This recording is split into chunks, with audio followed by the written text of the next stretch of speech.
सावित्रीबाई फुले यांच्या स्मृती दिनानिमित्त गोदावरी फाउंडेशन व सारथी फाउंडेशन यांच्या संयुक्त विद्यमाने जामोद येथे सोमवार दिनांक 10 मार्च रोजी जिल्हा परिषद केंद्रीय मराठी शाळेत भव्य महाआरोग्य शिबिराचे आयोजन करण्यात आले होते।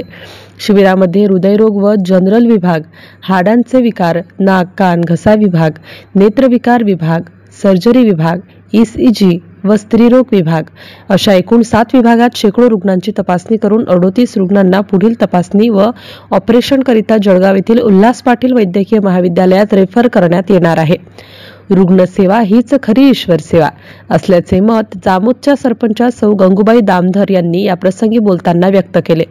यावेळी ज्येष्ठ पत्रकार नामदेवराव उमाळे, ज्ञानेश्वर क्षीरसागर, मुख्याध्यापक सुनील हिस्सल, नीलकंठ वानखडे, सेना प्रमुख रमेश हागे, संतोष ठोंबरे आदींसह ग्रामस्थ मोठ्या संख्येने उपस्थित होते। MCN न्यूज मराठीकरिता आकाश उमाळे, जामोद।